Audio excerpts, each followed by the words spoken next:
Hey, folks! Welcome to episode 194 of Atheists on Air Beyond the Trailer Park. And tonight we are down a person. Regretfully, Sammy had to work. She may join us a little bit later. So tonight we have Miss Morgan back. And why do I have an awful? Oh, it's the sun. Okay, I can't move. I'll have to keep my head like this. Uh, yeah. And I have curtains up too. Anyways, so tonight we're just gonna basically bullshit about the news. But we do have Miss Morgan with us. Yes. How are you doing, my dear? I'm doing well. How are you? Good. We missed you last week. Oh, yes, I missed y'all too. I was in the middle of bumfuck nowhere, Nebraska. Oh, that's right. Yeah. Yeah. Yeah. And my condolences. Sorry about the bug. Thanks. I'd only met my grandmother-in-law once. But and yeah, she was actually, and this is very dark, but Jonathan said she was actually kind of mad she wasn't dead yet, like last month. So I can she was older. yeah, It was expected. They actually, but it was kind of like a matter of not knowing when. yeah. Kind of thing because she was living longer than they had expected, so it was just I know yeah. when mom was in hospice and stuff, by the time I got there, mom was she woke up long enough to realize I was there and then was gone within 24 hours. But my dad had said that like she had been in hospice. Mhm. Usually they only do the last week. Well, she ended up 2, which Yeah. is unusual. And even the doctor said, you know, normally we kick them out after 1 week, but we know because she ended up with stomach cancer, so she could not eat, could not drink. Um, but I know my dad said that insinuated, he didn't quite outright say it, that, you know, wish he would have passed Yeah. a week ago when she got really, really bad. I'm Yeah. sorry, there's some. Let's try this. Aha! There we go. Was reflecting off my bag of incense. Do you have myrrh? I have about 100 different types. Oh. Yeah, I can be an incense freak. I just like the smell. So my boss gets it in bulk. And she'll buy like enough to last the whole year. So she gets some for me. So yeah, I know I have frankincense. I know I have myrrh, sandalwood, the usual flavors. So, and no, I don't eat them. My cat does if I'm not careful. Oh. Yeah, Yeah, and as long as you're not rubbing them on your face to cure various oh ailments and maladies. no, I just like the smell. I don't Yeah, like the same. freshener because I can't ever find a scent I like. It's either too florally. I hate floral smells. I Yeah. love lavender, but I don't Yeah. want to sneeze. I make myself sneeze putting on my own perfume. So Yeah, I just don't like stuff that smells like, I don't know how to describe it, fake. You know, yeah, that synthetic kinda yeah. like I yeah. like the linen cottony smell. I like I love citrus, and trying to Yeah. find anything citrus like candles is virtually impossible. And if I don't know if you've seen the prices of candles lately, but on my budget, I can't even afford them. Yeah, they're crazy high. It's like the one I used to buy used to be like $2.99 is now like $7. I'm like, no. So I'll stick with incense. I've had that bag for probably 2 years now.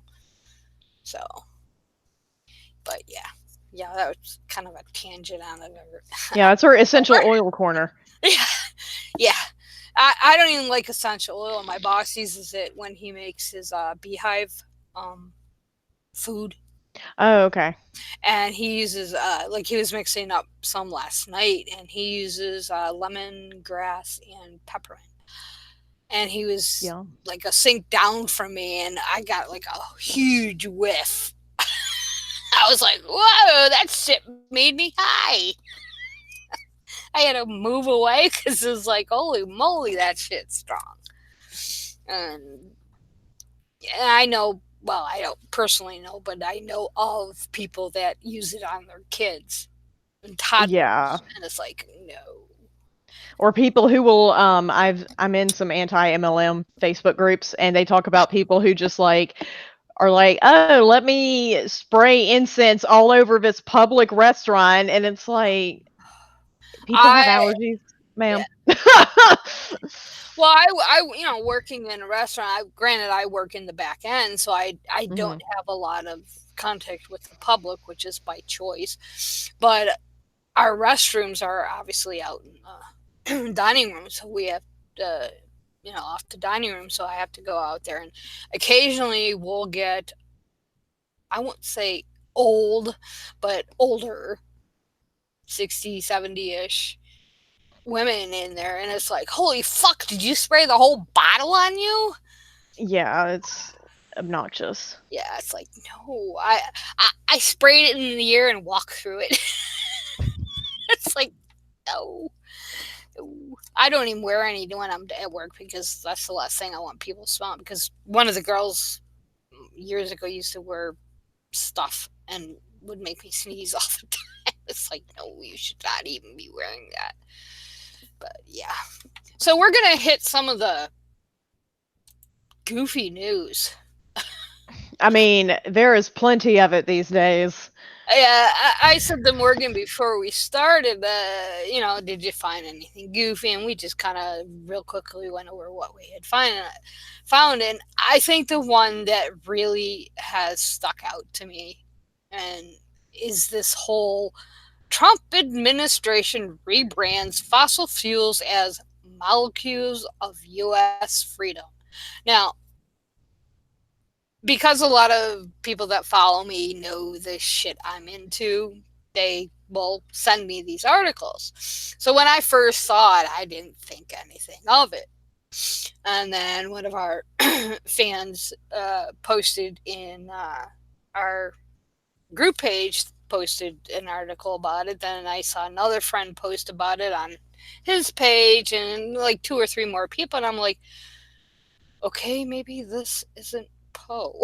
Because that's what I took it as. I mean, I was like, oh, I thought it was an old April Fool's joke because I saw a link by BBC and I was like, maybe it's from like April 1st because that seems like something the British would say to make fun of Americans, but I was like, I don't know. I think what really, it's funny you mentioned the BBC because I think what got me to actually read the article or articles was I saw one from the BBC and I'm like, okay, the BBC is talking about this. This might be real.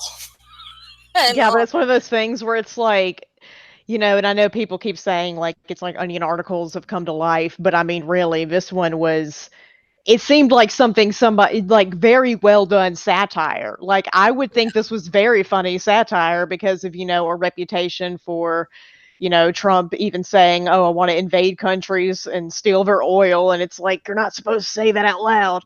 And yeah, and these different, and how we're all like fossil fuels and, these rednecks who just like to burn as much fuel as possible to own the libs, which I find comical. yeah, I mean, comical, and also I'm just like, wow, increasing your risk of lung cancer to make me mad? And it's like, I mean, climate change is gonna kill you too. See you on the Yeah. other side, buddy. Yeah. But Yeah, it's that's a interesting point. I never thought of it that way. yeah, like it's like climate change is gonna freaking kill you too, and also you're more likely to get lung cancer. So I mean, go for it. Yeah, I'll yeah, be sitting in my raft on the high seas while you're struggling to breathe. yeah. Well, I finally did read the article, and I haven't delved deeply into it because there's just so much crazy that it's just like, oh my god, if I tried to read everything in depth, I'd never have time to work. But according, and this is from Forbes, there's numerous articles from various outlets um, that you can read, and they probably all have a little bit different twist on it. But basically, they said the United States Department of Energy, DOE, which would be Rick Perry, has apparently started referring. Notice they said apparently started referring to fossil fuels as molecules of freedom, and specifically natural gas as freedom gas, according to its latest press release. Insert bald eagle calls here. Yeah. And it's like, I'm not even quite sure how to take that.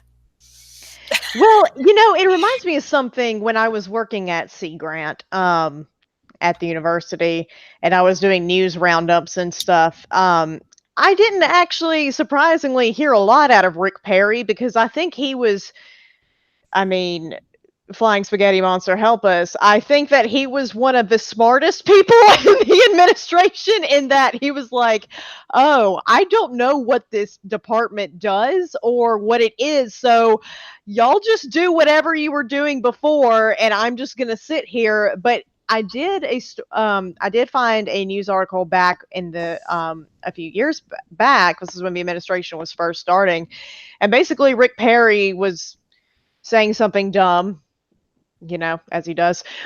So he said basically that it would help countries if we expanded fossil fuels and gas because then there would be less violent crime because you could see at night. Yeah, when But I he was like, I mean, I don't. You can also have lighting in different ways. It does not have to be that. And also, it's like doesn't like. Do you have any studies about this? well, Like, a point you mentioned was, I know when he was first nominated for this position, or however one gets into that position, drawing a big old fat brain fart you get nominated and then you're here. confirmed. um, one of well, not one, but one of the criticisms against his nomination was that he allegedly, and I don't know how true this statement is, so please don't quote me on it, is that he admitted that he did not realize what the Department of Energy entailed.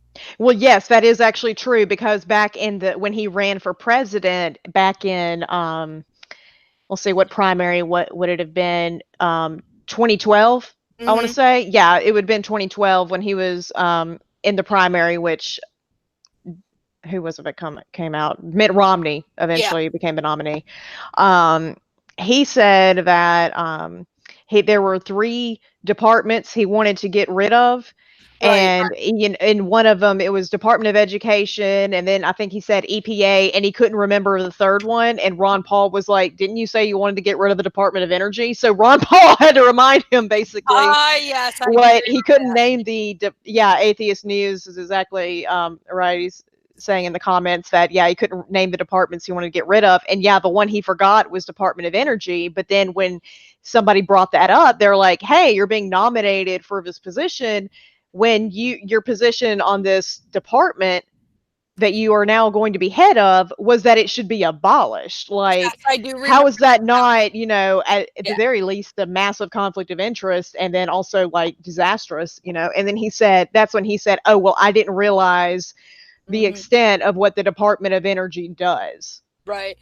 And what I find, and I do agree, and I know a lot of pundits and commentaries have made the same point that you did, is that he basically is kept quiet because he really does not know. He's clueless. Yeah, It, but that hasn't stopped other people like Ben Carson acting as if he is a housing authority I and know. people like that. But Rick Perry has at least had the sense to be like, I know I'm too dumb to be here and I don't know what anything is. Like, and you would think, he was governor of Texas, so you'd think that maybe he would have had some more experience with that, but that's not his background. It isn't in energy or energy policy. Yeah. It's more in like that drill baby drill kind of Yes. mentality, Drill, baby, drill. Yeah. and that's what they wanted because also when I was at Sea Grant, they were having issues with wanting to repeal certain drilling regulations and things like that. But that was also dealing with EPA was Mm-hmm. mostly handling that, I noted. But the thing about, say, who, Jesus, people come and go in this administration. Oh yeah, Scott Pruitt. He was like, oh, he would just repeal them. But the thing is, you have to go through a certain process in order to repeal a regulation in administrative law. And you would think he would know this because Scott Pruitt was Attorney General of Oklahoma. But I guess he thought because the judges are, most Mm, of the federal judges now are Trump picks. Um, yeah, it's or most of them are waiting to be filled by Trump. I'll yeah. say that. I'm not sure exactly what the rate is now, but it's He's got a majority of them now. yeah, because Mitch McConnell did not just hold up that Supreme Court seat. He Oh held no, he held up every court shit every. that yeah. People don't realize that. Most people they are like, "Oh, this Merrick Garland issue," but I actually think it's a bigger issue that are Oh district no, court judges, it because is that's. and regional. It goes all the way down to my borough. That's why I know people have heard me talk about the 15% solution, Hmm. and basically it's just saying that 15% of the relevant uh, damn it, what's the word? Not relevant. Uh, those able to vote, um, vote. Yeah. And only 15% of the people that are eligible to vote vote, and they know if they can get the majority of that 15%, which would be like uh, 8% ish, Hmm. doing the math in my head, but they know they win. And part of the reason why that strategy, which has been implemented since the 80s, it's all part of the whole dominionist theocratic bullshit, is that they know if they only have to get 8% of the total voters. And that's why they work so hard on like voter suppression, maintaining the electoral college, that kind of thing, because they don't even have to get a majority of those votes.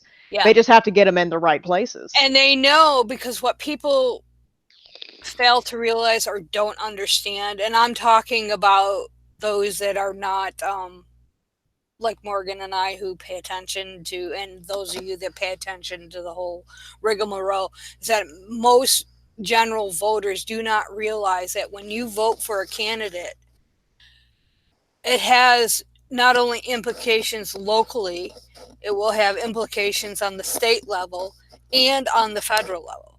So voting for a Republican candidate, let's say, well, I'll use where I live as an example. Pretty much, we're a Republican stronghold. Okay, everybody basically is Republican here. I still will vote for Democrats because I'm not going to waste my vote on a Republican, even although I have sometimes cross voted because I do agree with their policy. But I know I cringe when I have to do that because Hmm. I know that even at the local level, it has national implications because as they gain the majority, at the regional, state Hmm. level, that influences federal policy in the sense of nominations, how the judgeships and everything. It's a trickle up effect. Yeah, yeah, it is. Unlike trickle down economics, it's Yeah. actually something that trickles. But yeah, and another thing I think people don't realize is that, when Obama became president, they shifted their strategy also towards getting state house Hmm. Yeah. positions and governorships, and that also has really affected a lot of the policy because Trump Uh, has been able to do a lot of the things that he's wanted to implement because he's getting attorney generals on his side to write these opinions and these yes. amicus briefs, Yes. and he's Exactly. getting these states to agree with him, and he's not getting as much state pushback like you see from, I know California is one of the ones that still in New York push back against him, obviously. But as far as, you'll see states that join in with supporting, Yeah. the Trump administration's And position they're on various issues. actually, if you look at their strategies, especially when they first uh, publicized them, if you want to use that word, back in the 80s, early 90s, and late 90s, especially when Sarah Palin was running. I know that's more into the 2000s. But their whole goal was to control these lower level non federal elections. They want to Mhm. win these seats because, like you said, now you got all these states that are pushing for the Republican agenda. And I'm not just going to call it a Trump agenda, it's a Republican. Trump just goes where he thinks he can make the most money. He doesn't care whether it's Republican or Democrat, it's whatever is going to benefit him. But the Republicans themselves, those that are of the more theocratic bent, are getting the policies they want because they're getting their people in there. And that's why schools like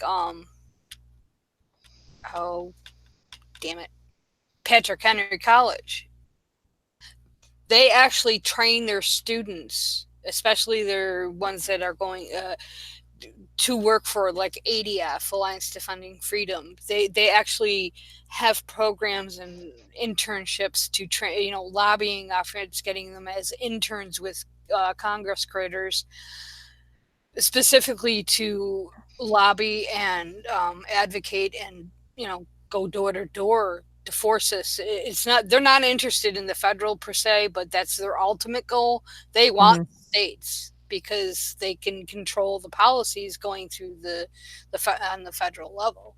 I mean, Yeah, and then you get into, like, at my law school, there was a Federalist Society, which is exactly who, mhm, them and the Heritage Foundation both basically give a list of who they want for judges. Like, the heads of those organizations have, I mean, they've picked more Supreme Court justices than any president.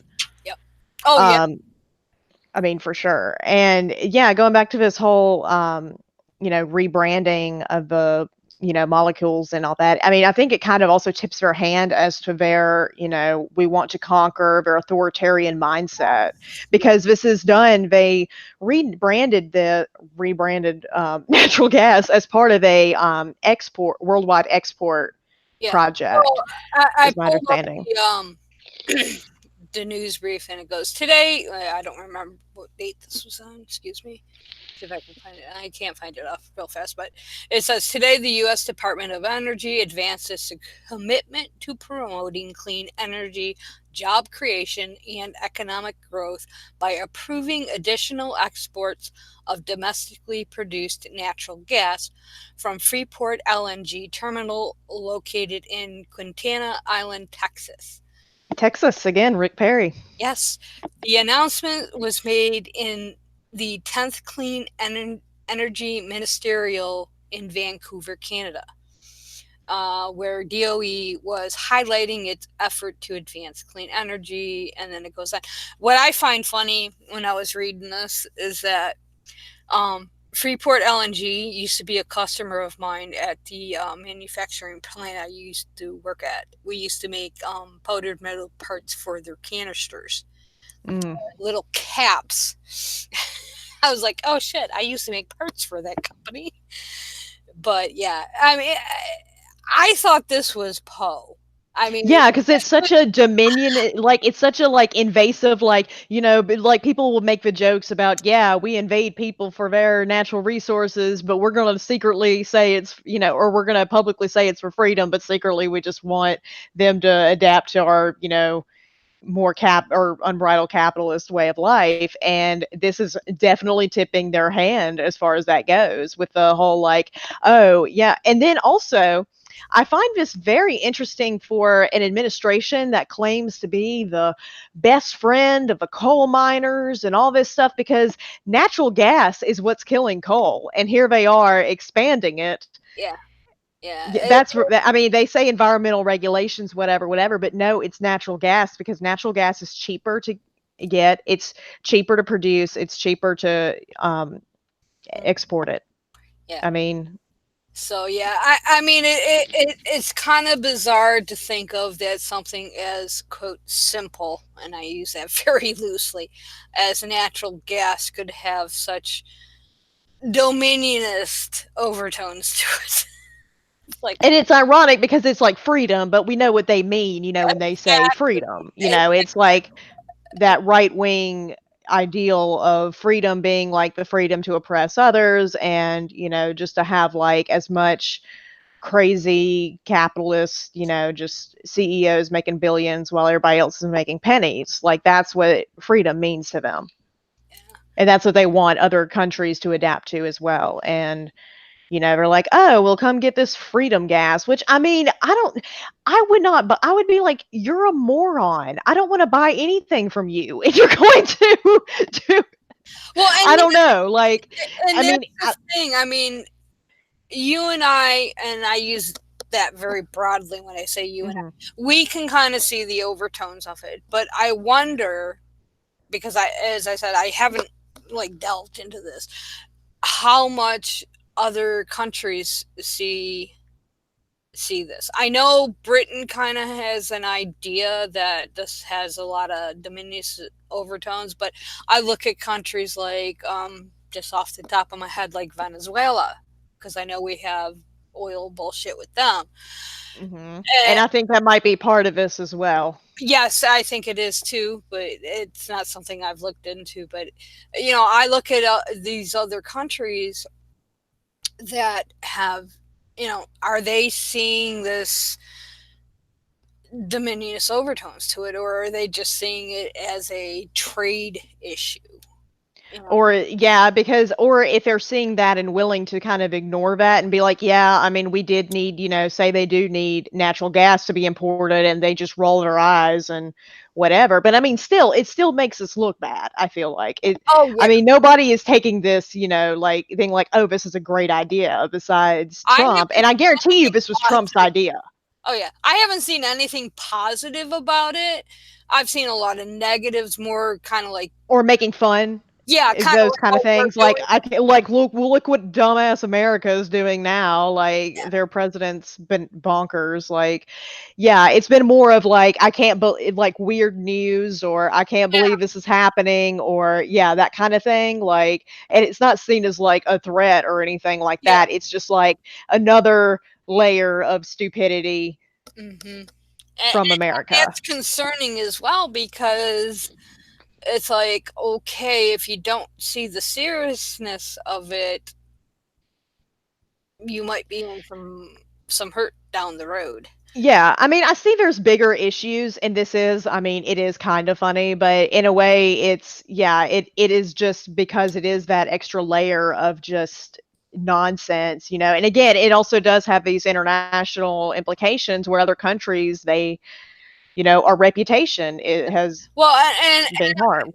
and part of it, I do think, like, putting it in those kind of terms, is like, I think that part of this type of announcement, if you want to call it that, is pure Trump, because he Oh yeah. really, I mean, he is seen, at least from my interpretation of what I've read, as a fucking joke of a. Yeah, and I completely believe this is his idea because again, I've also heard rumors that Rick Perry is on his way out. Hmm. Um, and yeah, he's just been trying to find a good time to exit, but it doesn't really seem to be a good time to without, causing a bunch of hullabaloo about it, but Yeah.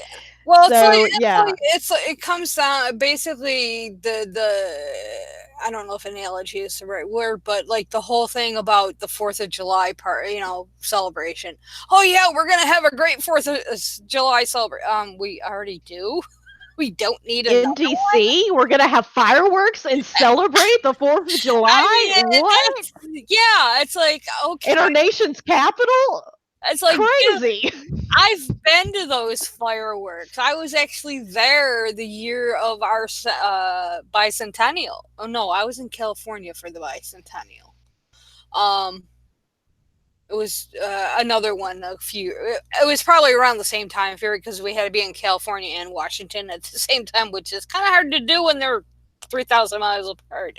But I know I was in D.C. for our bicentennial year, and I was actually at Disney World, and they had this huge fucking fireworks display. I mean, it was fucking awesome. If you're into fireworks, I love the ones Yeah. that make all these funky designs, and you know stuff that, like, a community like where I live can't Mhm. afford, but they do a pretty damn good job, in my opinion, for as rinky dink as we are. I mean, population wise.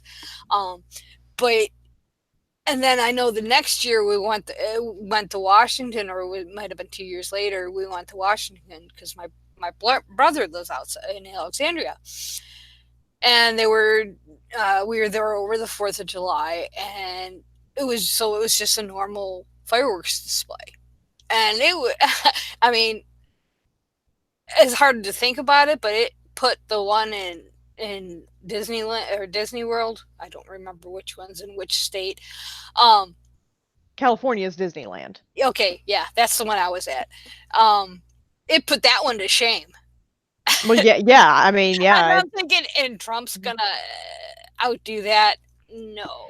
Well, it's all about, this kind of like, oh, let me create this whole spectacle. Because I remember he wanted a military parade similar to France's Bastille Day Yeah. and something like that. And I'm like, that's a completely different cultural thing, but all right. So yeah, there's that. And then, yeah, so I don't doubt for a second this was one of his more like, it's one of his ideas that I could see, some Department of Energy being like, all right, it's dumb, but this isn't like his most harmful idea. And then others, because obviously he stacked the administration with, sycophants and people who have killed Uh oh. off a little bit of soul. Oh, hang on. Okay, I'm back. Thank God. So yeah, the administration is just full of, people who are either, completely into this sort of cultist Trump mindset or people who are willing to kill the part of themselves that knows better Well, in order to gain power. yeah, and it's like we were talking before we went live about the whole cult atmosphere that seems to surround Trump, and I'm very hesitant to call something a cult, but with Trump, it's really hard because he has the fascist ideologies, the whole authoritarianism. I mean, the people that, in fact, I was talking to a friend of mine the other day, and we were talking about how I've actually had to basically stop talking to people because I'm sorry, if you call yourself a Trump supporter, there you are, in my opinion, a fucking Nazi. There's no ifs, ands, or buts. I Yeah. mean, yeah, I can see the technical side of it of not using the term Nazi. You're at least supporting of fascism, and Yeah, what they say is what's the saying that my grandfather would sometimes say. He'd be like, if there's 11 people at a table eating dinner together and 10 are Nazis, you have a table of 11 Nazis. exactly. That's a perfect way of putting it. And I've seen the arguments, where, and this comes down to using labels. Um, it's kind of hard not to, but how do you describe? I mean, basically, his whole propaganda is ripped out of the pages of 1920s, early 1930s U.S. Nazi Party. It's a strongman politics. It reminds me a little bit more of, from a historical standpoint, a little bit more of Mussolini, but that's just a minute, Yeah, well, difference. But it yeah, comes down to it's what label you fascist for want to sure. what you want to throw on it. I mean, it's like, I know some people. Oh, don't. There was only one Nazi party, and it's like, well, what do you call somebody that basically is, but is in the 21st century? I mean, it's one of those. He's a Nazi, plain and simple. I mean, Yeah, I mean, I mean, yeah. he is taking quotes or made quotes, however you want to phrase it, that if you were in 1920s, 1930s, it would have been like coming out of Goring's mouth or Himmler's or in Hitler himself.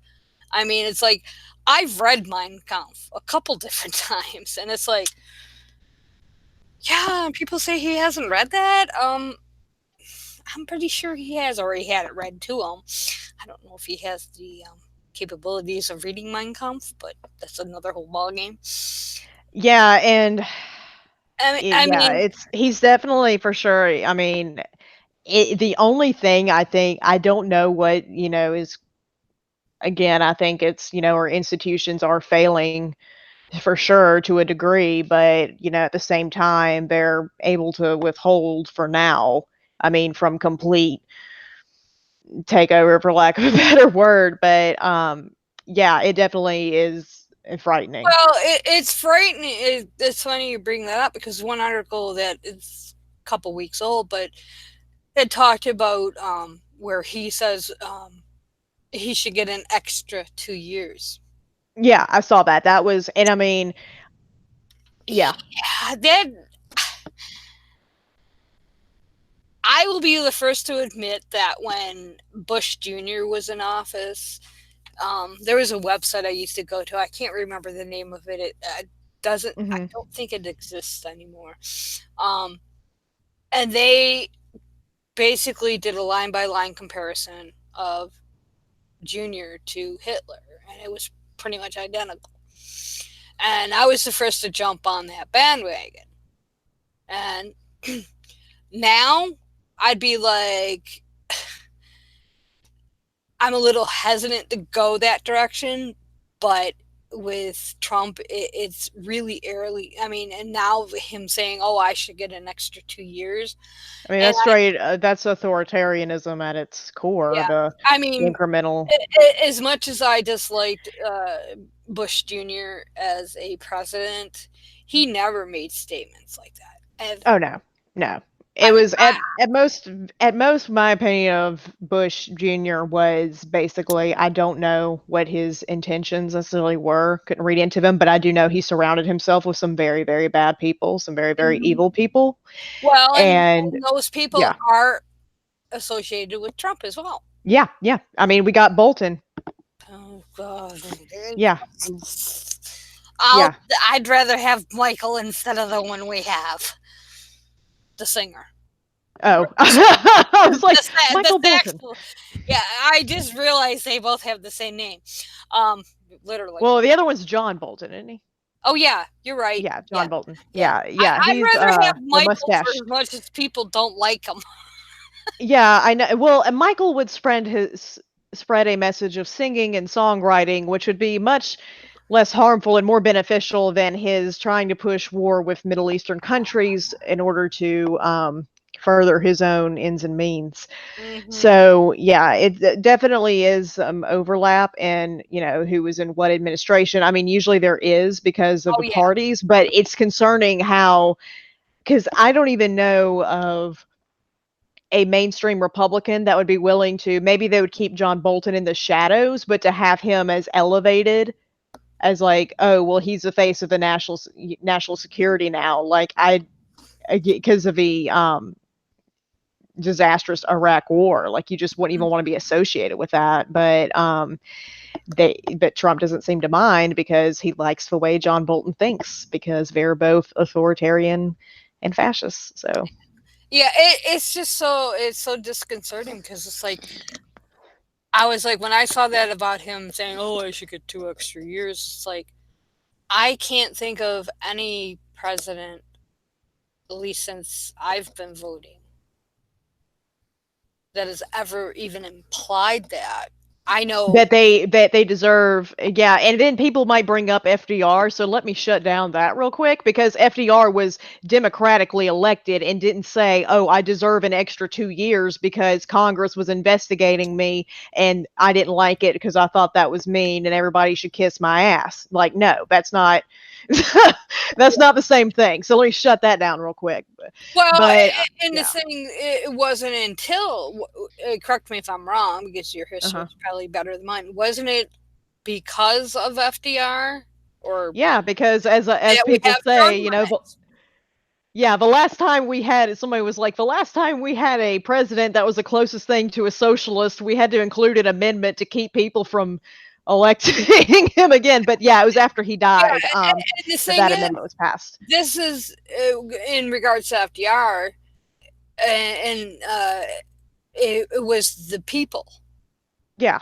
that were saying it, not the president himself, at least as far as I remember, or, well, read. Yeah, and it wasn't because he was being investigated for crimes where he was, basically conspiring with someone who is a known, who Yeah. has been an adversary of Yeah. ours, to say the This least. is actually coming directly from the horse's mouth. Yeah, I he's mean, saying I deserve 2 years because y'all had the audacity to investigate me. yeah, I You thought know, that was. as if Benghazi, as if, and can you imagine? Like, I know people keep saying this, and I get kind of tired of it because I'm like, no, because Obama would have never done this, but because if he would have been like, oh well, the Benghazi hearings, so I get an extra 2 years, Yeah. Oh my god. people would have lost their freaking My minds. They would have like invaded the White House if he had said something like that. But again, he never would have, so it's kind of, hard to even draw that comparison. But yeah, it's just because it is at the end of the day, people also I don't like those comparisons a lot of times because I feel like some people that are on the left or not even necessarily on the left but who just want Trump to be held accountable or any of these Republicans and they're like, oh well, like Mitch McConnell for example, they're like, oh, he's a hypocrite, and they'll point out something hypocritical they do as if that's going to catch them. They Mhm. don't give a fuck about that. Mhm. Because here's the thing that Mitch McConnell understands that a lot of people, on the left or people who don't like Mitch McConnell, how he operates, they don't understand he knows how to use power. He understands power and what it means, Mhm. and he is unapologetic about that. Yeah. He's not going to sit there and abide by the rules because he understands what power is, and yet we still keep it's as if he has flipped over the game board and we're still trying to point out different things in the rule book. Yeah. Uh, It's yeah. it's funny you mentioned the hypocrisy thing because that's something I've been struggling with, for lack of a better word, is that, yeah, I can sit there and pick out all the hypocritical things, but the more I think about it, it's like it doesn't really get us anywhere. It doesn't matter because they Yeah. don't care. Yeah. They don't care because it's the thing is we're following these, and I say we, again, kind of loosely, but um, are going by one set of standards and are Exactly. holding ourselves to one set of standards, and the other there are no standards and no one is going to hold him accountable because his supporters are going to support him and his supporters love it. They Mhm. actually love it when McConnell says, oh well, yeah, of course I would put a Supreme Court justice Yeah. in on Trump's last year. They love that That was. because they're like haha, and he basically got one over on the Democrats because they care so much about norms, and Yeah. they love that. And Yeah. it's like, why do we even buy? And people are like, oh well, when they go low we go high. Well, look where that's fucking gotten us. Well, I again, that was actually another article I was going to bring up later, was the whole Supreme Mitch McConnell saying, "I have no problem with um, nominating or confirming a Supreme Court justice during Trump's last year, where they pulled the Merrick Garland thing in Obama's last year," and it's like you said, and it's interesting you brought up the whole thing about working with a different set of rules, because one of the things I've discovered dealing with who is Yeah. they play by a whole different set of rules. Yeah, Uh, you can just make it up as you go and it doesn't matter, and then when people try and point out things it's like, I don't care. mhm. And I think there must be something very freeing about that in a way where like you're just like not held accountable and you can do whatever the hell you want to, but at the same time it's like, ugh. At what Well, cost? well, we're the ones that think of at what cost. They don't give a flying fuck Yeah, because that's true, and that's I, why they're effective. Like this is why I hate like I will say this. I cannot stand Mitch McConnell, but you know what? He's effective at what he does. absolute power corrupts absolutely. Yeah, I mean that's what it I is. It's remember reading he that knows line in power. seventh grade, Yeah, and he I don't understand know because he where. understands power Yeah, and how to use it yeah. It's and funny how because it can be used. I've been going. I discovered some wonderful audio websites, audiobook websites. A lot of the older, obviously, that aren't copyright uh, issue anymore. They've done like LibriVox is one Hmm. of them, but there's a bunch of other sites that use LibriVox recordings, or they have their own, or what. I don't know how they get the content they do, but I've been listening to a lot of older stuff like pre 1920, Hmm. and I've listened to the Prince like twice now in the last Yeah. year. It's actually one of my favorite books. I mean, because it was like one of the first, we'll say, made you think. And even though it's been like eons since I've been out of school, I still think about that book. Same with Age of Reason by Thomas Paine. I Yeah. mean, it was written when what 15, 16, 1700s. I don't remember when it was written. It's like it's still pertinent today, and you see it in people like Mitch O'Connell, and it comes. Yeah, and there's actually a fun theory about that book. I think it's The Prince, but there's a contingency of scholars who think that Machiavelli wrote that as a satire I, and not as a I've heard that, but I've never and not delved. as a necessarily guide. Yeah, I've never really delved into like. Well, when you hear the I'll say conspiracy that like Shakespeare didn't write all of Shakespeare stuff, and Oh that. God. Oh, you've never heard that? Oh yeah, Oh there's no, no, I have because we have a place who because I'm no I took honor Shakespeare and that was one topic that would drive my professor up the freaking wall. She was like, "We have documents." Like, like well, one of the theories is that one of the writers was a woman, yeah. and it's like okay, yeah, whatever. It doesn't change for me, anyways, as far as how I view Shakespeare. I'm actually more of a John Donne poetry person, but it's just it's crazy. I mean, it's funny that you look at people like Machiavelli, like Shakespeare, like even Notre Dame, Mhm.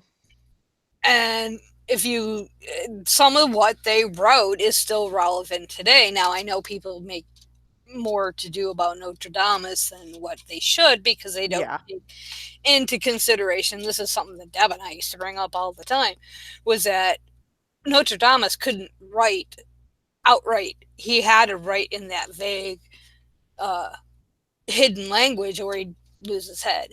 Also, you can retrofit anything to be a prophecy. Yeah, It's done all the time.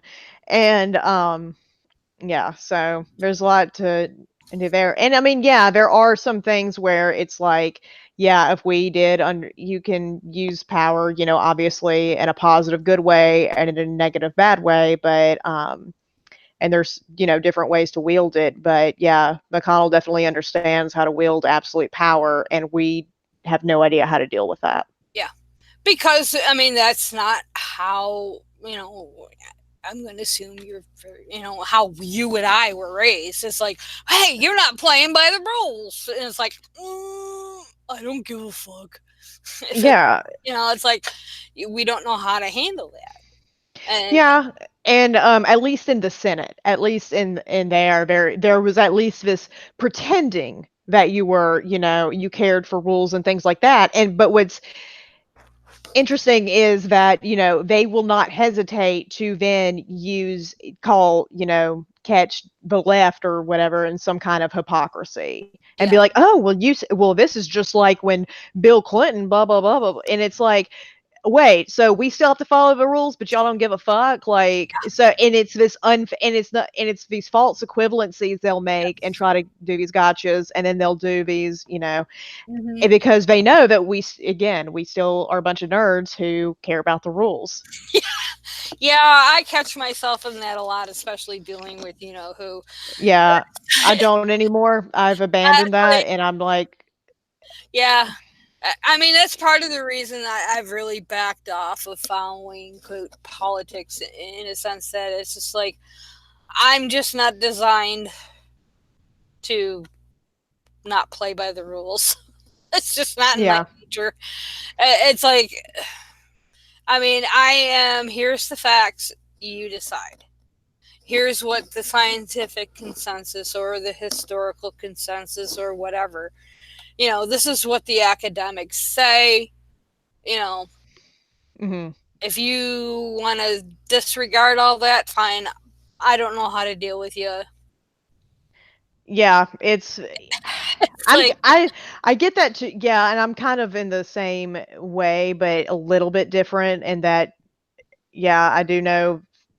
I mean, again, going back to historically, how people have wielded power and things like that. And again, I do, while I'm not in any position of power, I certainly understand how Mitch McConnell uses it hmm and well, will continue to use it.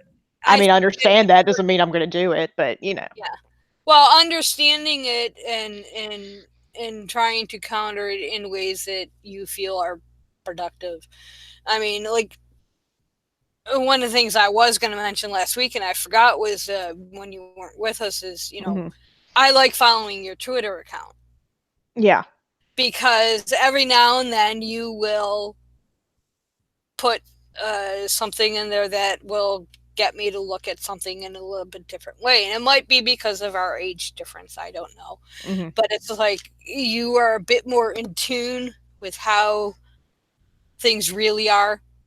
And I find that refreshing. That's why yeah. It's dark. I mean, it's well, very dark, yeah, but I mean, come on, look at my fucking news feed on my Facebook or anything. I mean, yeah, yeah, I can't get any darker than what I am, but it's like, I mean, yeah. It's depressing to be in your 20s and have this outlook, but it is what it is, as yeah, I say. But but I think um, it's important that people like you and you specifically are that in tune with how things are because it's like it's a slap in the face. I mean, I'm young enough, I'm a baby boomer. I'm the tail end of the baby boom. I was born in 1964, and that's the last year of the baby boom. But I'm also in that other generation too. I don't know what the hell they call it. After Gen the X. I don't know, is that what they call the baby? So I'm kind of like right there, and it's like it's annoying. But then again, I'm not your typical baby boomer because I don't like. I look at my cousins who are a bit older than me, and it's like I don't think anything like them. Some of Yeah, them I'm very glad I don't. Um, yeah. I mean, it's like I mean I have cousins now hitting their 70s, so it's like yeah. I mean I'm the baby of the family. I'll be 55 in a couple weeks, and it's like I don't think anything like that generation. I don't think anything like that generation.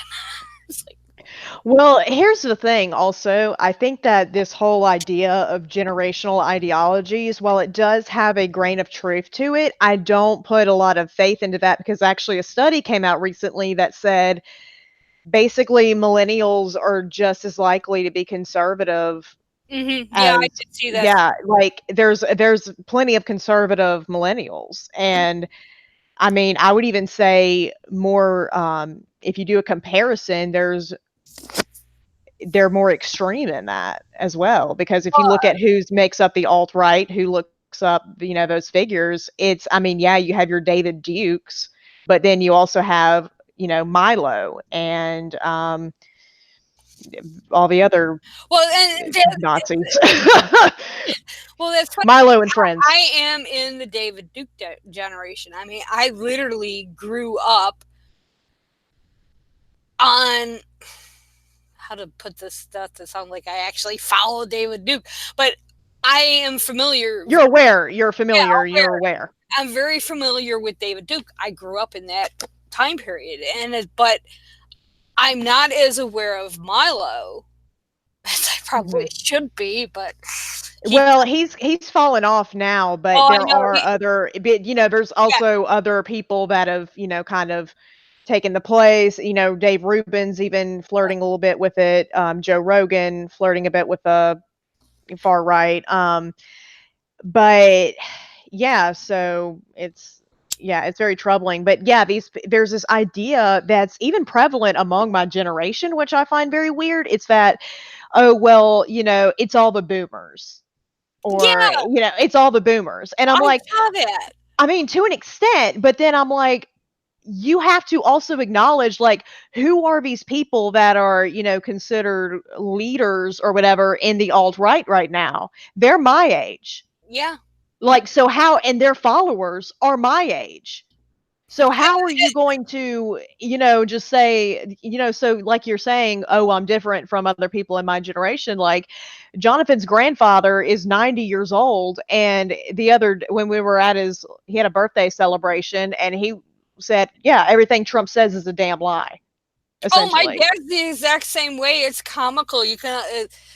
I And have. younger family members were pushing back on him, and I found that like very, yeah, I mean, not my age, but they, family members who are older than me. But you will still see people my age who defend Trump, who like Trump, who go to his rallies. I mean, just look at a picture of any of his rallies. There's plenty of people my age there. So yeah, I do find that generational thing very. I I just. think it should be taken with a huge grain of salt. Yeah.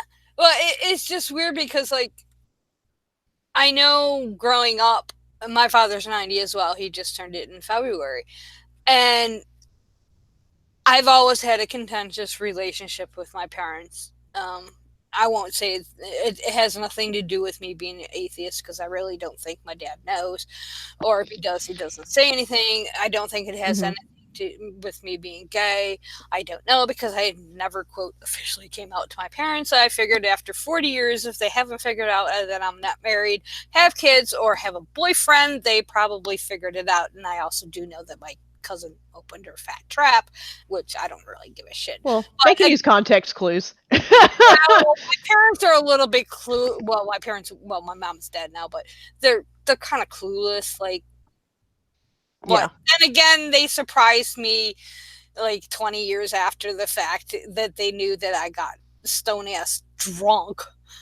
And when I was 16 up in Clayton, New York, I Yeah. didn't think they even knew about it. And then I don't know what the hell we were talking about. And my dad said, "Oh, you mean like elephants on the ceiling?" And I'm like, my eyes just about fell out of my head. I'm like, "Oh, you knew." So I don't know how clueless my parents are, but I never officially came out to my parents. By the time it even occurred to me, it was like, if they haven't figured that out now, so be it. So politically, I was actually a Republican Hmm. for years. I was a Eisenhower Republican, and then of course I eventually drifted over to Democratic. That's what I claim, but don't really consider myself a Democrat in the sense of a true Democrat. But I'm not a Bernie Sanders uh, Democratic socialist. I'm a little bit more of a solid socialist. But it's Hmm. like I thought for sure my dad and I would disagree politically. And here, like you can always tell when I've been on the phone with my dad. Look at I Hmm. have a prepaid phone, from the government. I have an old bummer phone, Oh even though yeah. even though Bush created the program. But Yeah. when I don't talk to my dad, I have my full 1,000 minutes. When I do talk to my dad, I Hmm. have about half that because we get on the politics all the time. And it's like we really need to talk about something else besides fucking politics. But my dad hates Trump, and Yeah, I exactly. was total because there were some things that after my stroke that I had to deal with that Trump's policies would severely affect me. And Yeah. ACA being the primary one, Yeah. and SNAP would be another one, but not as detrimental as the ACA. And I figured my dad would be like, all for it. And here it turns out he can't stand the guy. I mean, he is so anti-Trump. It's funny. Yeah. But then I have friends here in town who are not quite as old as my dad, but they're late 70s or early Hmm. 80s who are all for Trump. It's like, Yeah, and I've seen, I mean, I'm obviously not friends with these people, but yeah, I've seen people who are like 25 and they fucking love Trump. But yeah, Atheist News hit on the head by saying the problem is that conservative millennials vote, whereas liberal millennials aren't voting enough. And that article I shared basically said that like conservative millennials are more likely to vote than, Yeah, your more left or independent millennials. that's a good point, Steve. And I do remember seeing that article you referenced. Because, Yeah, because I was like, again, I reference I've been saying for a while that what it not people keep thinking, oh, millennials are going to be the generation that saves us, and I'm like, I'm looking around and I'm like, I mean, yeah, there's a lot of great millennials, but I mean, there's some scary ones too. well, okay, I got a question for you. Yes. How do you get liberal millennials to vote? That, if I knew the answer to that question, Beth, I would be probably having campaigns Because bust down my door right now. I'd like the I SWAT team, Kamala Harris, just bust through well, my ceiling. I know you do door to door and lobbying efforts and yada Yeah. yada yada. Where you live and stuff, and like here for me, as far as Democrats go, you don't see shit. But there's a specific reason as to why, because the head of our Democratic committee here, from what I understand, is not really on the ball. Hmm. But there's reasons, so and I don't want to air his dirty laundry on, but it's like, I mean, I look at like your personal efforts, and it's like, why why is there such a disparity between like somebody like you, who, for lack of a better word, is a liberal, a libtard. Yeah. I got called that the other day. I just about busted a gut. Man, if I had $1 every time I got called that, I'd be able to pay one of my student loans. Well, I actually got called a farmer shill today. Oh, fun. Yeah, I've been called a NASA shill before. I mean, it's like, okay, where's the money? Yeah, I know. I'm It's like, like I please said, donate to our Patreon. yeah. Oh no, don't donate to our Oh Patreon yeah, no, because I have don't. no But way of accessing the money. no, But but my PayPal is open. yeah, I had a laugh because I've had this criticism before, especially concerning Beyond the Trailer Park. Um, I've had a couple people made comments about my physical looks. Okay, yes, I have fucked up teeth. Okay, when you're diabetic, that happens. When you don't have insurance, it happens even more. And I said, so if I'm a farmer shill, why do I still have fucked up teeth? If I was getting all this money from Big Pharma, you'd think that would be one of the first things I would take care of. Or like, I don't know, why am I still not paying off my student loans? My student It's loan like, is almost 100 grand now because of interest. yeah, mine's I think I owe 98 something on mine. Yeah, 3 for 3 years. yeah, Yeah. but at I didn't least, borrow close to that amount. yeah. So it's like, yeah, if I was a farmer shill, that would be one of the first things in my student loans. Actually, that would be the first thing I paid off, because I don't get Social Security if I don't get that paid off, and Yeah. I'm 7 years away. But it's like, yeah, I said to the person, I said, if I'm a farmer shill, I must be a really sucky one because they don't pay Yeah. jack shit. Speaking of shills, there is another article I think you want to talk about, the one where Christians must rethink their understanding of the end times because Trump's creating a utopia. Yeah, yeah, that headline, that's coming from a right wing, white. I can't say it. Right White wing wing. watch. Too many W's. And I know some. Well, some people love them, some people hate them, but they're usually pretty spot on. And I have the wrong fucking window open. There we go. Yeah, This is from our friend Dave Hayes, a self declared prophet, Christian author, and online activist known as the Praying Medic. yeah. It's like, okay, if Trump is creating a utopia, or has created a utopia, um, Please explain why many of my transgendered friends are fucking terrified. Some to the point that they're afraid to leave their homes. Well, here's the thing that I would again, this is the darkest Mhm. interpretation, but I think that these far right Christians, they think that is utopia, where they get to Yes, oppress these yes, people. yes. They get to oppress these people. But I love here where he basically commits blasphemy by saying that if you believe in such a thing. He says Hayes argues that the contemporary interpretation of the events depicted in the book of Revelation, in which things grow worse and more corrupt as the return of Christ nears, is faulty and was crafted at a time when the world was regularly going through massive global conflicts. As opposed to today when everything's, hunky dory. The many evangelical Christians who have been taught that version of the end times, Hayes insisted, have been misled because quote, now we are past that and are actually living in a world that is increasingly heading towards utopia thanks to Trump. Now we have Trump, he said. Quote, if Trump manages to get rid of the deep state, if Trump manages to get rid of the Rothschilds, George Soros, and all of the people that are funding wars, then if Trump manages to destroy this globalist agenda, he is going to destroy the New World Order. I think he so badly wants to say Jews. Yeah. Oh, So bad. well, Like the the fact deep that he said state, Rothschilds and George Soros. What was your yeah, first that's code for word? the Jews. And Yeah. all the Oh, people yes. funding wars, like that's literally what Mel Gibson went on that rant when he got that DUI when he said, "Oh, the Jews are, responsible for all the wars." Like that is one of the oldest anti-Semitic Yeah. things. Oh, and he goes on.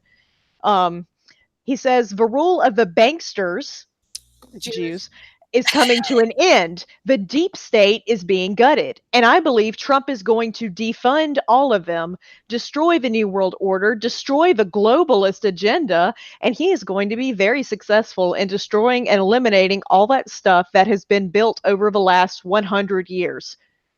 All that stuff that has been built. Mm-hmm. What does that even mean? All that stuff. Trump's presidency and what he is doing on a geopolitical scale should make every one of you go back to the Bible and look again at your understanding of the end times, the last days. Hayes went on to recount a supposedly prophetic dream before the 2016 election in which he was shown, quote, a world that would happen if people voted for Trump. Well, I'd say it probably would be very apocalyptic, but we probably had different dreams. Quote, in this world, there was no poverty, no homelessness, no lack, no suffering.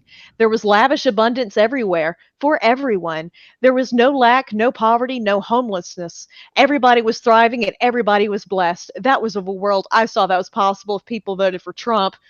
Sounds like socialism to me, but Exactly. this this is what it would be like if heaven were on earth, Hayes added. No sickness, no disease, no poverty, no lack of anything. Just abundance, total abundance. I think Trump's presidency should make every person go back to the Bible and read the prophetic books, Daniel, the book of Revelation, and get a different understanding. Because if Trump takes down the deep state, if he destroys the globalist agenda, if he gets rid of the Rothschilds and all of these corrupt people, the Jews, we have a completely different system.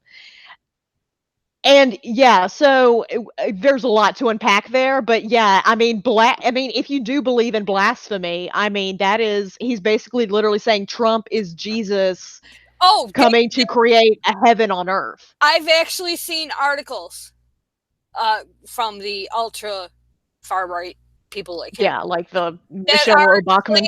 that are. I don't know if she was in on that or not, but she probably was. I mean, she's That are had that end times thing. claiming that Trump is Christ reincarnated. That Trump is Christ's second coming. See, I have a coworker who thinks Trump's the Antichrist, but Well, then we got that problem. But see, here's the thing. Okay, people like this David Hayes, Mhm. or Dave Hayes, um, we have to, and this is something I have to remind myself because I catch myself doing this all the time, is we can't lump them in with mainstream Christians Yeah. because many mainstream Christians I have actually spoken with, some in real life. In fact, I was talking to one last night. And those that I speak to online Hmm. do not believe any of this shit. They think people like Hayes and Bachman and, the ultra theocratic authoritarians, those that are in control of the dominionist movement, and there's many of them, are fucking nuts. And they will say Hmm. so. Some have. Yeah. Um, so, I mean, just because someone, it's like the Leah Burton who used to write a lot about, well, her website was God's Own Party, but it's now gone, which is sad because she had some really good shit. Um, she used to say that not all dominionists are Christian, but not all Christians are dominionists. Hmm. And that's something we really have to, and I have to remind myself because I know I lump, when I say, oh, Christian, Yeah. I kind of lump them together, but hopefully people that know me know I'm not But including. the thing is, this stuff can become mainstream, and Well, that's why you have to call it out. and it's the thing I remember, years ago. And they're in power now. It's not the Yeah, yeah, mainstream that's in power, or like what would be considered the mainstream traditionally. That's not, these are the people who are in power, but people who are saying yes, Trump's creating utopia and everything. And I love how he's saying, oh, nobody's going to have sickness or whatever. But then meanwhile, this same government that's supposedly creating a utopia is oppressing people both here and migrants who are trying to seek asylum. And they don't get prosperity. But I'm sure he leaves that part out. It's basically, oh, because I guess at this point Hayes isn't going to say, oh, well, this is just for white people who are Christian, and he, but that's basically what he means. he basically does say it. Get rid of the Rothschilds and George Soros. Yeah, George well, the Jews, Soros, yeah, yeah, but then they lump that in with everybody else that yes, they don't like, yeah. because which, yeah, because George Soros is always an anti-Semitic, That is your, liberal. yeah. And one of the things I remember writing back in 2000. And Rothschilds is, yeah, that's an Oh yeah, old one. that's going Or I'm back. surprised he didn't say the East London banking district. That's another one. I know. I wrote back. I think it was 2013 or 2014, probably 14. Um, I had written. I had on my blog no longer fringe because Mhm. I was pointing out. I believe it was something Stephen Anderson had said concerning Barack Obama. He was comparing Barack Obama to the character Brock in the Bible in Judges, and how he was so weak, he listened to Deborah, who, if you don't know your Bible history, Deborah was one of the honored. I'll borrow from Dune, the book, because I'm in the process of re reading, listening. Yeah, Um, she drove a stake through a dude's head. yeah. Basically, she's like the honored matra in Jewish history. But she not only was one of the judges, she was also a prophetess, and a very well renowned prophetess. So listening to your um, compatriots who might have more wisdom is not a bad thing. He was trying to make this. He was trying to be really racist about it. It was when he came out and said that Obama's mother was a slut. I don't know. Yeah, and also, we all know listening to women is, Yeah, the yeah, worst thing you can do. especially in Anderson's mind. But what it was Yeah, is yeah. basically I had made, I don't remember the specific comment, and someone said, "Oh, that's just fringe," and I'm like, honey, yeah, it might be fringe now, but it won't be in a few years."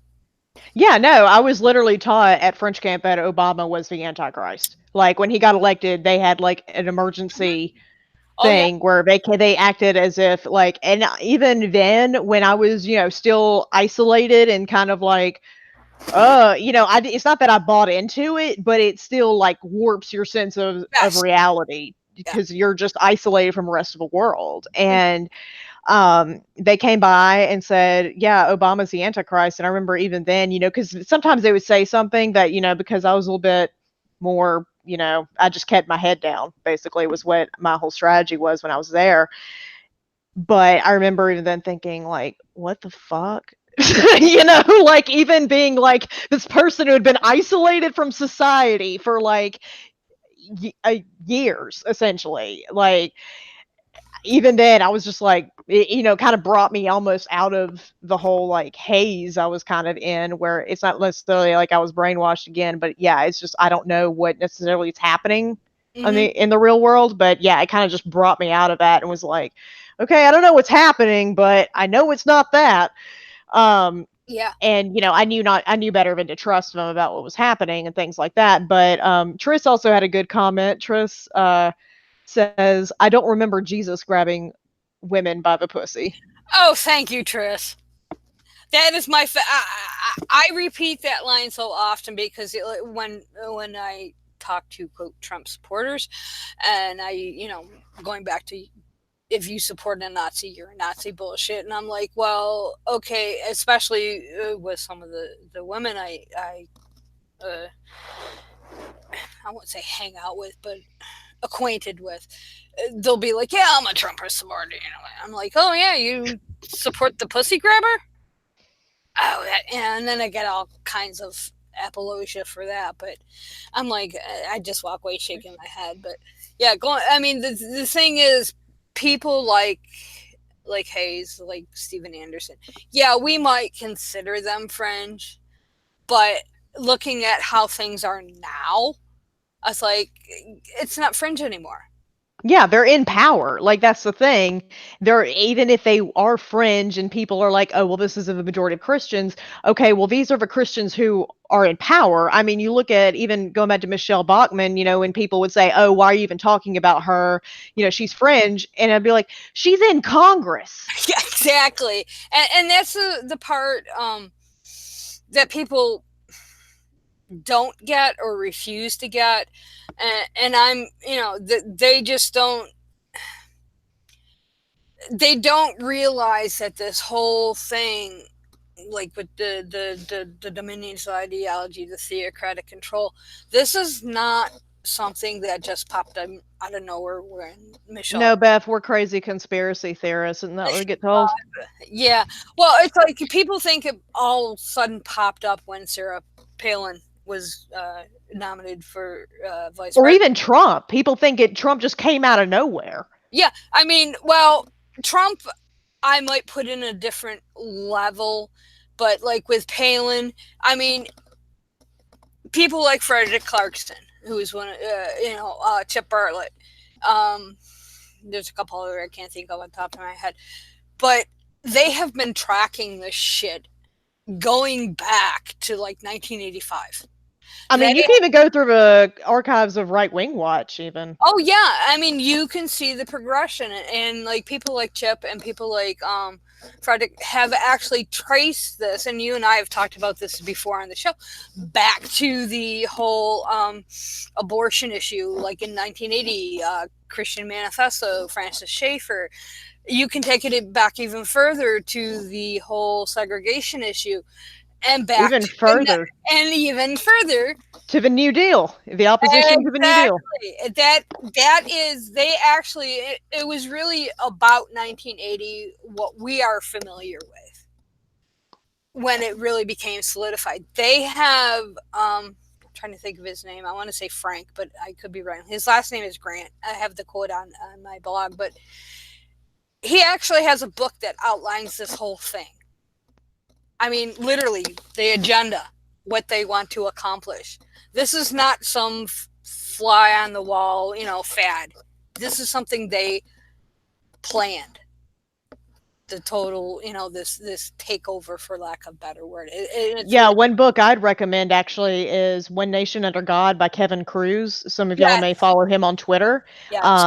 He's written a great book about documenting, specifically, he goes back to the New Deal and how, this republic, how basically the Republican Party, Christianity, and capitalism all became sort of interwoven with one another. And that's the thing, because people will, they may say, "Oh, you're an atheist show. Why do you talk about Trump?" Like, it's again, like we've been saying, it's all connected.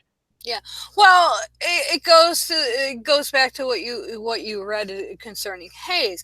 In this world, there was no poverty, no homelessness, no lacking, no suffering. Blah blah blah blah. Okay, if that's what you were dreaming, literally, why don't we have that now? Why are my trans friends because of a terrified deep to state. leave their homes? Why are my my friends that are either black or Hispanic, people of color, why are they terrified to go to the fucking grocery store because some asshole has a concealed carry permit or something? I mean, no. Well, he'd say they don't belong in that utopia, is what he's is unspoken. And the unspoken part is just as important to realize because some people may say, oh, well, that's not bad that he wants to end homelessness or whatever. I mean, yeah, he likes Trump, but he's at least he's not an asshole or whatever. No, no, no. He does not intend for trans people and gay people and people of color and nasty women to be part of, as they call them, to be part of this grand utopia. He's expecting, white Christians or, people who, you know, basically support white supremacist patriarchy Yeah, and Christianity as, you know, basically a theocracy. That's yeah. what he's wanting. People who support a theocracy and anybody who doesn't, Bye. they don't have a part in this utopia. Yeah, and it's scary because it's like, I mean, I know for me personally, like why I started beyond with that start we why we started beyond the Hmm. trailer park, why I became um a quote keyboard warrior, where I live, getting out and like publicizing this stuff is just it wouldn't do any good. Plus it'd be like one against the world. But Hmm.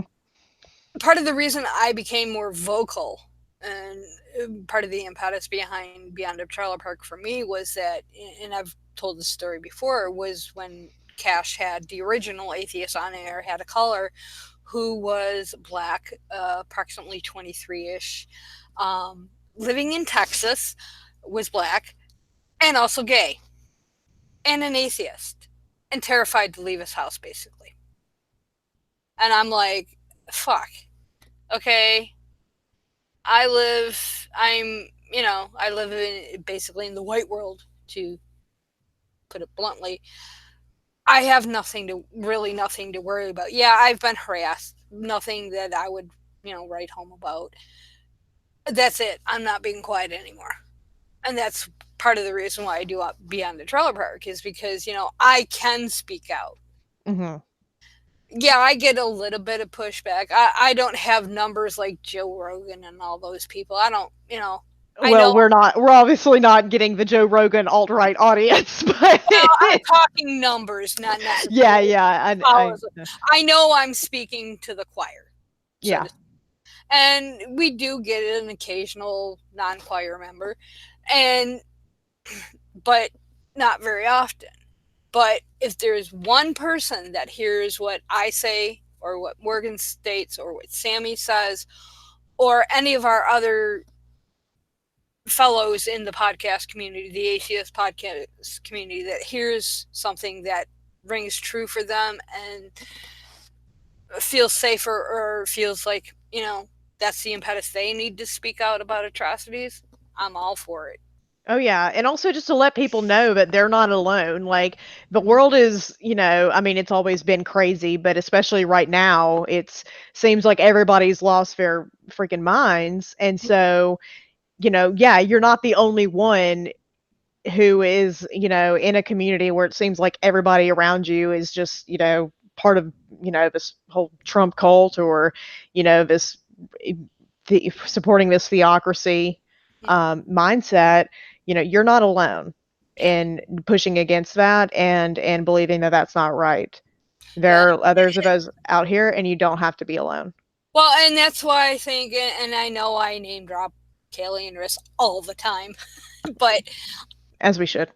well, yeah, as we should, because I really think people like Kaylee, like Riss, who are able to and willing to do what they do with their podcasts, in Riss's case with her books, I know, I think she's contemplating another book. And Hmm. from the premise, it sounds interesting. I still have not read her first few. I'm really Oh, bad. her. I've read some of an excerpt Yeah, from I've what read a she's thinking couple. of writing, and it looks good. Yeah, This next book, I'm excited. it's like I have a bookcase full of books that I haven't read. I'm finding myself drifting more towards audio. It's a little easier on my eyes, but it's like those who have, and I know there's many other trans podcasters out there, so if I'm leaving anybody out, um, my apologies. I'm not doing it intentionally, but people that are able to do that, I give them kudos because that one person, that's all it takes. Yeah, I mean, it's like that's why I don't. I mean, yeah, there are certain subjects I avoid just because I don't want to get into the controversy, and but I have no issues, generally talking about stuff because the more we talk about it, hopefully, I mean, we might be able to do something about it. I yeah. know. I know while we took the hiatus, part of the problem I was having as part of my depression was I felt like what I was doing personally would just wasn't. I was like I felt like I was banging my head on a brick wall and not even making a dent. I mean, not even wiggling a brick, but it's like I had to keep going back to something that Cash told me when. I mean, when I was first introduced to AOA, the original, I was basically ready to quit blogging, quit Facebook, quit everything, and Cash and a few other people were like, "No," and I was like, "Okay." So I just kept plugging away, and yeah, I know maybe one or two people read. I mean, I didn't. I'm not a numbers person, so I don't really care because I do it for myself. But as I said, one person is all we need, and then they get one person, they get one person, and eventually, hopefully, we have enough people speaking out that we can stop people like the theocrats, Hmm. or Trump. Yeah, Nice. and That whole cabal. yeah, and that and to the people who are doing what they can, that you're not alone. Um, that there's a whole community of us out here, and there's strength in numbers. And sometimes it's better just to feel like you're not the only person who thinks everything's crazy. Well, and It's a that's very comforting feeling to make sure you know well. I'll just be like. honest. I mean, I won't say before I met you, but before we really started getting into some of this stuff recently, it was like I gotta be crazy. It's like I was beginning. Well, I know when I was doing my research on the Nephilim, I was like, Hmm.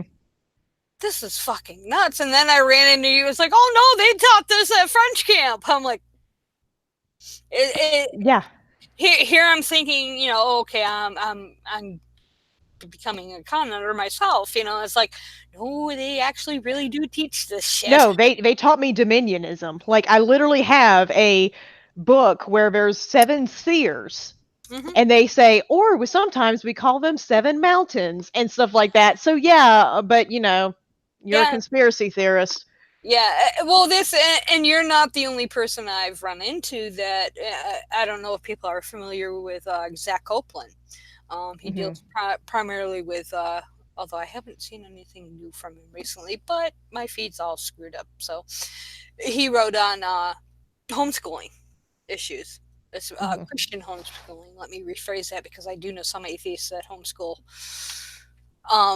In fact, I was in a discussion where we were. The intention was we were discussing Christian homeschooling, and some Hmm. people took it as like we were saying homeschooling as a whole is bad. And it was like, no, we're specifically talking about those that isolate their children to indoctrinate them into their beliefs, not those of you that do it for other reasons.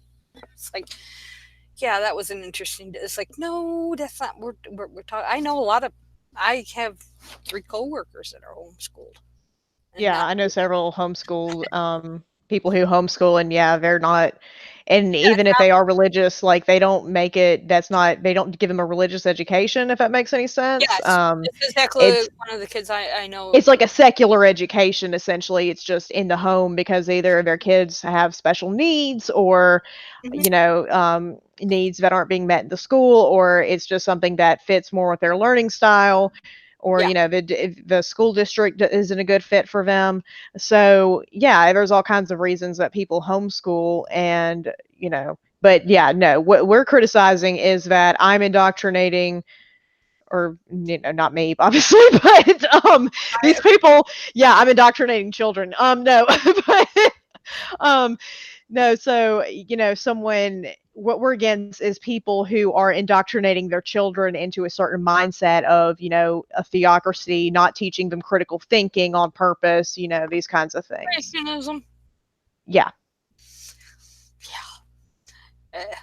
Well, it's funny because I know with one of the kids, I know the reason he's primarily homeschooled is for health reasons, but I also know there is a religious impetus behind it, but that's not his focus of his education. Yeah.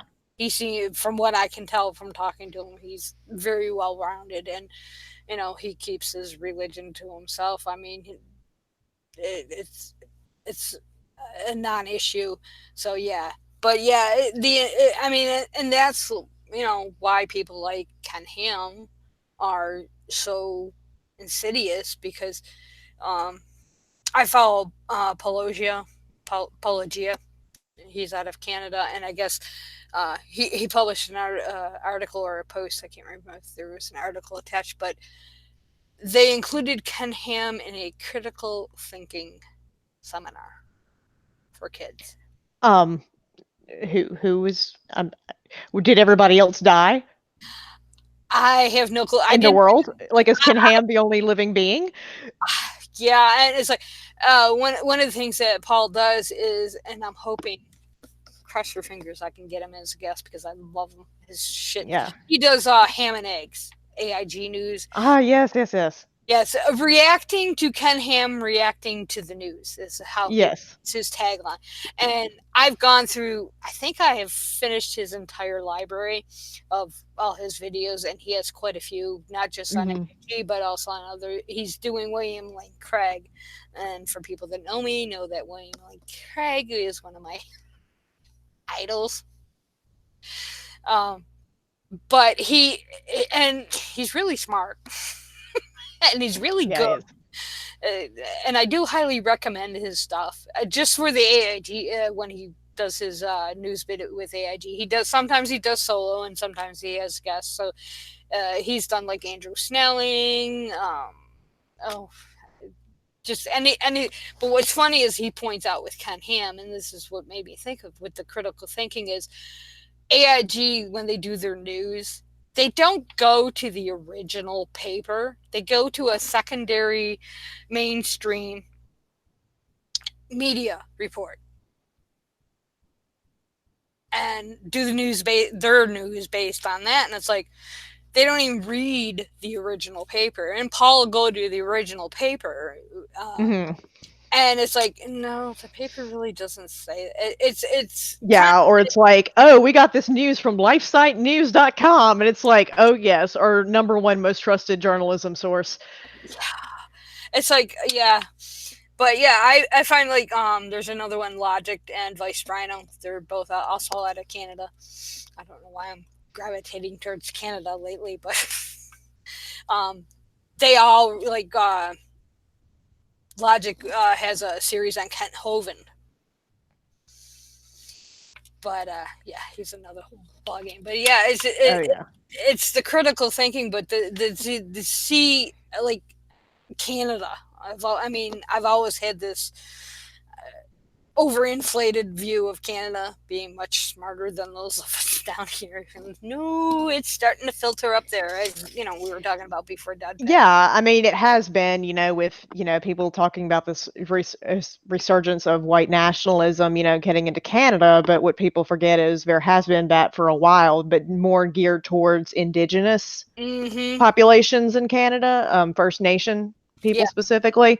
And yeah, so there is still a white nationalist Oh, history. It's not necessarily flickering just from us, but it is increasing, I've noticed, and not just in Canada, but I mean in parts of Europe as well, which is very, very troubling. you want to get an idea of how bad the US is influencing parts of Europe? I don't know, and this is anti vax, but Hmm. this is how insidious this bullshit ideology, I mean, overall, is really starting to take hold. In Poland, of all places, Hmm.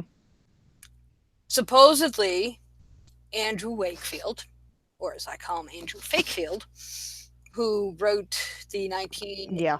1998 Lancet article that caused the whole MMR scare and vaccine caused autism bullshit. He got his medical license yanked for that, didn't he? Yes, he had his in Europe. He's now living in Texas, by the way. Oh, surprise, surprise. But supposedly he visited there, and during his visit, I don't know if you guys have seen the new anti-vet. Well, I won't say new, but uh, more visible anti-vax trope is comparing themselves to the Jews of the Holocaust, and they're wearing stars of David with. No one should compare them. No one should be compared to Jews in the Holocaust except for Jews in the Holocaust. Like that's my take on that. Okay, and they had a protest in Poland. About 1,200 people were there wearing these fucking stars. In Poland, people.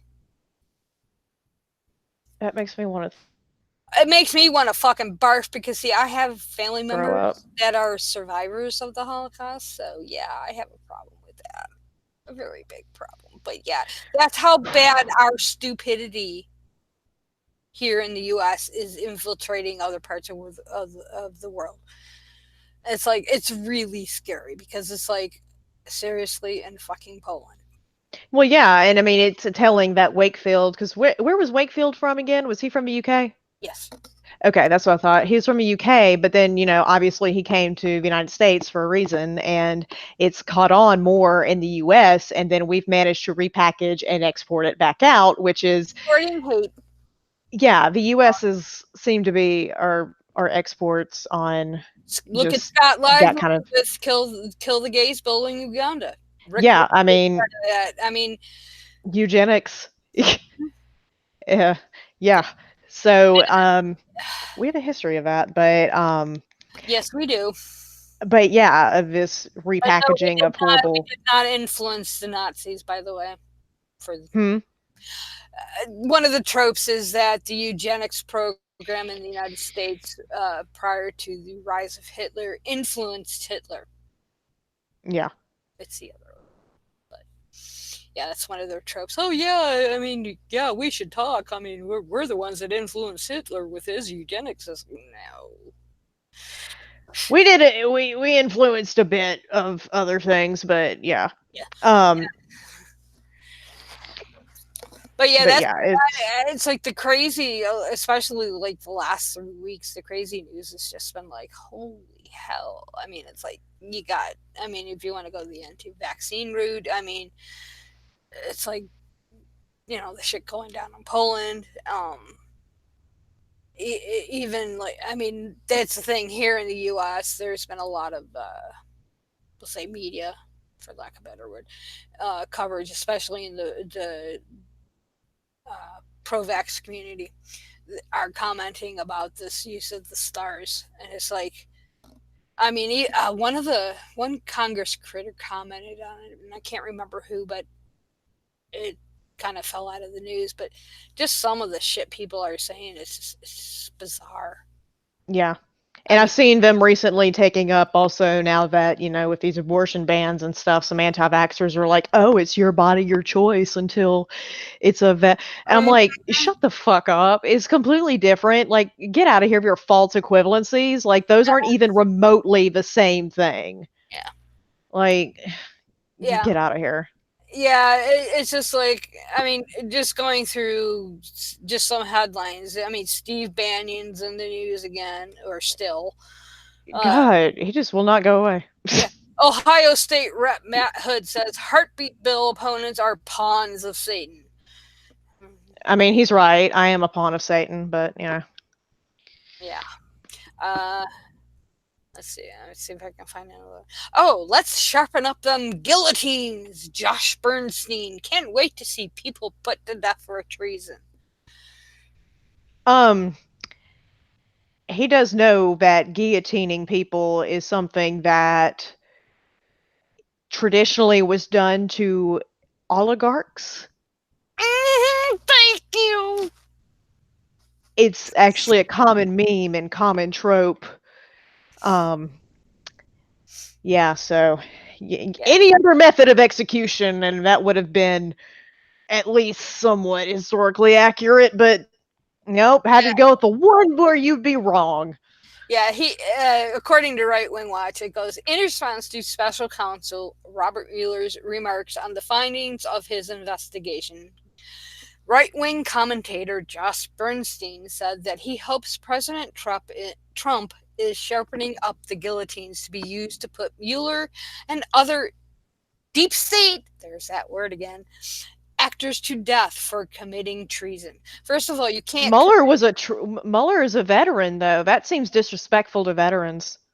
Yeah. Well, what's funny is he keeps using the word treason. Well, a lot of the right wing nut jobs are using treason, and treason is only applicable if we are at war. Yeah, As far as I, legally. yeah, legally at war. So yeah, And actually, you know, if you were to use the common word treason, that might look at like something as if I don't know, colluding with a foreign government to undermine yeah, that elections. That might look more like a layperson's treason, but you know, who's to say? yeah. But Right Wing Watch goes on in a video posted Wednesday. Again, I'm sorry I don't have the date handy. Bernstein fumed that Mueller is a quote slimy, sleazy, dirty, scummy cop I who had. thought that he but I thought we Blue Lives Matter. Thank you. And also, I thought that he was exonerated. What happened to that? We'll see if he goes on. Who had probably been paid by the Democrats to deliver his statement to give them Mhm. justification for impeaching Trump. Mueller is a Republican and was um, vetted or put into the position special counsel by the Republicans. So yeah, okay. How much, quote, how much were you paid to do that press conference? Bernstein asked. William Barr, you need to investigate this press conference, referring back to No, Mueller. William Barr needs to be investigated I because know, I'm thinking, you need to look in it's the mirror. opposite day. Yeah, and I'm finding this a lot. Like, it's like, no, It's you need to, projection. That's what it is. It's yes, I'm going to exactly. accuse the other side. It's like when Trump took the term fake news, you know, because there were all these fake articles coming out about Clinton, you know, and how she was having like seizures and you know all this, and she was like eating babies and you know whatnot, and people were like, hey, this is fake news, and then Trump was like, oh no, I'm going to repurpose fake news, and that means anything that's you know remotely might put me in a bad light is fake news. But yeah, it's this projection and this that they've you know, and unfortunately it's effective. I don't Yeah, again, it's infuriating because it's like, how do you combat that effective sort of rebranding? But I mean, when you know they're yeah, able to puppet these messages, you know, with these rallies and this kind of thing, and then it spreads from there. But yeah, the whole like it's very. I love how it was like the Mueller investigation completely exonerated Trump, and now that Mueller was like all but has given Congress a lighted runway. It's like, what else do I need to tell you so you will do something? It is the most infuriating thing I've ever seen. It's like A is to B as B is to everyone, anybody. Yeah, and like everybody's like, what? What? We can't impeach. It's not politically expedient. And Mueller's like, but yeah, it's just like, I mean, I can't do it for you, and because he has to go by the DOJ opinion Yes. as somebody who's in the DOJ. And I love how he's mentioning how much did you get paid for that press conference? That's his fucking job. Yeah. Like that'd be like, how much did you get paid to file that lawsuit? And it's like, this much an hour? Yeah. It's that was in my job description, so yeah. Well, and that's the thing. I think, and I might be being overly hopeful here, but I think there probably are quite a few um, mainstream Republicans that would probably vote for impeachment, but they're too scared to because, Because McConnell gonna get him. well, yeah, that and the fact that there's so much discord that they probably, I mean, quite bluntly, fear for their lives. Yeah, Not I just mean, life. there might be another caning in the Senate. Like, I mean, Yeah. I mean, I'm not even talking political. I mean, physically fear for their lives because, um, well, I someone mean, who I, Democrats too. I mean, there's, yeah, AOC gets death threats constantly. Like she has to every morning they have her look at pictures of people who they think are the uh, most credible threats, which is crazy that they have to like select because there's so many. So they're like, okay, which ones are the most credible? We'll have her look at that way. If she sees one of them, she knows like, hey, I need to get out of this situation. But yeah, I mean, and she's a junior congressperson. Like it's, mhm, and then I mean, not to mention, it's Pelosi and what she probably gets, and yeah, it's craziness. So I know for sure about and I do know there's been one Republican, um, Amish, I want to say, has he yes, been the one that's been, yeah, saying that basically Congress needs to act? I mean, I can't even imagine what he's getting. They're probably all making him sound like he's, some radical leftist. yeah, yeah. It's scary because like a friend of mine just bought a gun today. Yeah, I mean, and like this is a person I never thought would purchase a gun, yeah, and that's the type of climate. I mean, for us here where I live, it's mostly because drugs are really getting out of hand, and there's a lot of questionable people running around that you know kind of scary. But yeah, well, somehow you and I managed to blow 2 hours, yeah, we did. which I didn't think we'd have a problem. No, But we only did what 3 articles. yeah, about, yeah, 3 articles. Yeah, I mean that's the thing. Keeping up with the news is like so daunting. And I like doing deep dives because, so you can get, your average info, just Yeah, scrolling around. But, but a deep dive analysis, I think, is useful.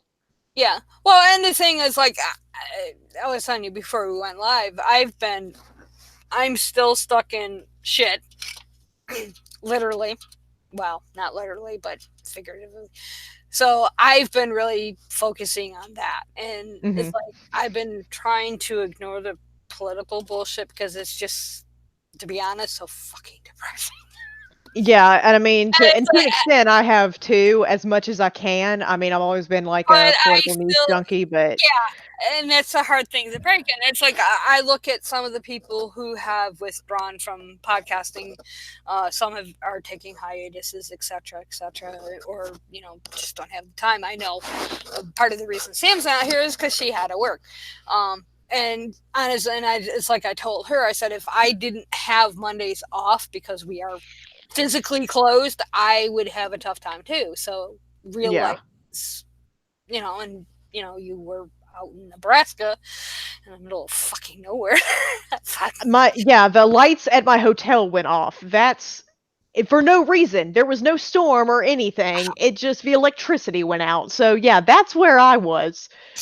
Yeah, so it's like I've had to take another step back from but I find myself. headline hopping, and I'm like, oh fuck, that's what I did with that whole Yeah.